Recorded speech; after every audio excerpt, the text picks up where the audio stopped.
Again, why they are the #1 seed in the Western Conference. This is 3 straight 40-point games for SGA here. It's the most, other than Russell Westbrook in a Thunder. Chet Holmgren echoed Stephen A. Smith, and I'm going to echo Chet Holmgren right back. Shai, MVP. Shai Gilgeous-Alexander, MVP. And I want to say this one last thing. You see Jalen Williams showed up. He was watching us at halftime. You see him show up in the second half and perform the way that he did. If that brother shows up with SGA, the Oklahoma City Thunder will win the NBA championship, even if it's against the Boston Celtics. Tim Legler That's what I'm saying. Echoed those sentiments, Stephen A., down the stretch of this game in a really interesting way here, Bob. He said that last year he didn't think that the Thunder, even though they were the #1 seed in the Western Conference, had the offensive firepower to contend with a Kyrie Irving, with a Luka Doncic. Do you think that they have filled the void? Are they better than they were? Not talking about the rest of the conference, just talking about where they were last year. Yeah, I mean, and experience matters too. I heard what Tim said as well, and I thought it was an astute point. They are 4th best in the league in offense, but what makes that interesting is they win with their defense much more than their offense. Getting stops and running out, their defense is dominant. I don't know that there's another team that's even close to them defensively. And Malika, when you're that good on defense, you give yourself a chance to win every game because you're in the game. And then when you add to it what a lot of people think is the MVP, Shai, he's an offense by himself. And if Jalen Williams can come along, if Chet can come along, if they can get a little bit of production out of other guys, they're going to be really hard to beat. I'm not ready to go as far as our guy in the blue, electric blue, in the Nick blue down here. But I do think they made a big statement today with this win. Well, Perk's already crowned the Celtics. Yeah, he did. Now he's got OKC. I'm not going to have short-term memory. The Boston Celtics are going to win the NBA championship, but they will be facing the Oklahoma City Thunder. There's no team that's going to beat this team in the 7-game series. And by the way, since we're talking about who we called out at halftime, I called out the bigs, and Isaiah Hartenstein especially, and I thought he did an excellent job on Jokic in the second half. Jokic was, what, 10 for 23? Hurt his elbow. 10 for 23 from the field. He was out there. He should have went in the back. Like you would tell anybody else, if you edge, you go to the back, right? He was on the floor. So when I look at Chet, I believe that Chet actually is the 2nd best player on this Thunder team for what he brings to the table. He allows them to play a double big lineup, a single lineup, because he's so skilled that he could pick and roll, lob threat, pick and pop because he could shoot the 3. He could put the ball on the floor. He had 4 blocks today. To your point, he was plus 32 in the game, best in the game, and he helped. Well, my only issue is that, you know, Bob trying to be all suave and smooth and calm. Nah, this ain't the time for that. Oklahoma City, we came into this game saying, yo, everybody looking up at them. They got to make a statement. And what did they do? They go out and make a statement. Your MVP played like an MVP. Your secondary option, Jalen Williams, played like that dude in the second half. Chet Holmgren. We talk about Wembanyama. He's hurt now, but we talk about it. We forget Chet Holmgren is that dude. His brother can ball, and their defense is #1. They can beat anybody. And Shai Gilgeous-Alexander is the league MVP. We going to put that to rest right now. I didn't yell it at the audience. You just all, you know, I didn't call them dominant. We was 49 points since the All-Star break. They certainly... It is. I grew up watching Hakeem Olajuwon. Matter of fact, I had the Olajuwons, the shoes, all right? I grew up watching Shaquille O'Neal. I grew up watching David Robinson. I've never seen a performance like I did from Nikola Jokic the last game against the Phoenix Suns. The most impressive performance I've seen with my eyes from a center.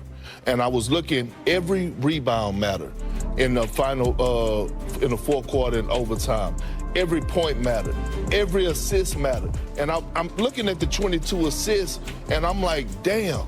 Like, he put his guys in position so easily to be successful. He set the table. All they have to do is finish. And when you think about Jokic, I said the other day on Scott Van Pelt, he's knocking at the door of being a top 5 center of all time. I already believe he's the most skilled center to ever play the game of basketball. You're not doing that today. You're not doing that today, Big Perk. I'm telling you that right now. We're not going to do this today. Jokic is big time. The top 5 argument, I'm not disagreeing with it. I get all of that. But we ain't doing that today.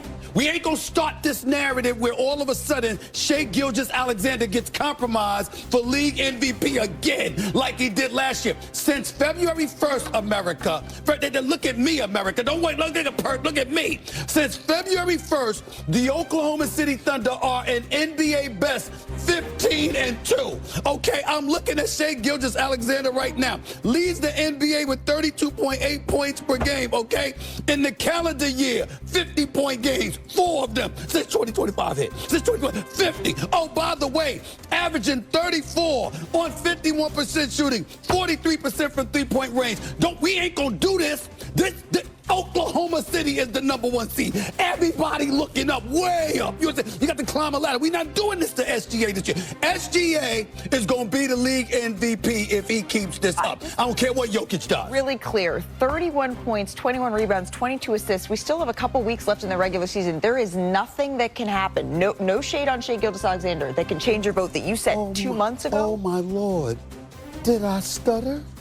I didn't stutter. I need whatever kind of coffee he has. Malika Andrews is talking about like I stuttered.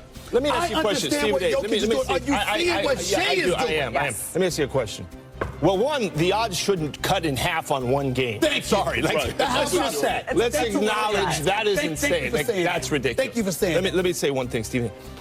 I think I know what you're going to say, but had Jokic never won it, is some of that creeping into this SGA stuff? That is fair, and that's accurate. But what I'm saying to you is this. It still doesn't negate what we're seeing from Shai Gilgeous. Yeah, I don't have Jokic fatigue. I voted for Shai Gilgeous-Alexander last year. So my point is, he doesn't get it last year. Then he comes back as the #1 seed last year. Establishes the #1 seed this year, got pieces around them. They're even better exponentially on the defensive side of the ball, and this brother's doing what he's doing, and we talk about somebody else. We're not doing this. I'll tell you We're not doing this. Where I can get on board with that is we don't focus enough on winning.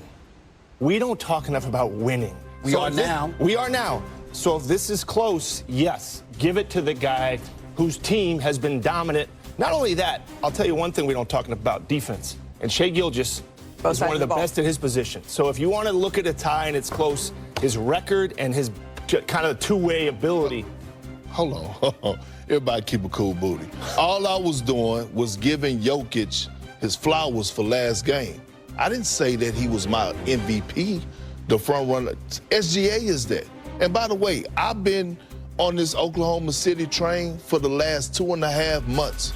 And why is that? Why is it for as much as I want to give you your flowers on being right, why is it? What did you see in Shai Gilgeous-Alexander months ago? Well, I mean, it's just, to me, when you look at a leader, right, Isaiah Hartenstein being in and out of the lineup, Chet Holmgren being in and out of the lineup, this team never had a drop-off, right? And it was solely because of what he was bringing to the table on both ends of the floor. You talk about culture, this is what culture looks like. This is what a leader looks like. This is what a franchise player looks like. Kevin Durant, that has had Russell Westbrook, that has had Kendrick Perkins, that has had James Harden. Well, this is the most points per game we've seen let me in franchise history. So let's say you're down 1, right? You're down 1 point. Come on, man. No, hold on. I'm not asking. I'm not making a point. Who do you want? I don't know you want Shai taking. If you could pick a guy, that's a toss-up. Fascinating. But that has nothing to do with the MVP conversation. In fact, these two teams play each other today. And tomorrow, these games are gonna, you play. These are measuring. This is not right. This is not right what you're doing. It's not right what y'all are doing. It's not right what you're doing. This brother right here has been all world. I'm sorry, Malika, go ahead and do your job. I'm sorry. Y'all not doing this. Hello, xin chào tất cả mọi người. Hôm nay mình sẽ hướng dẫn mọi người làm một chú voi nha. Mọi người cùng bắt tay vào làm với mình nha. Đây là những dụng cụ mình đã chuẩn bị để mình làm nhé mọi người. Mọi người cùng bắt tay vào làm với mình nha.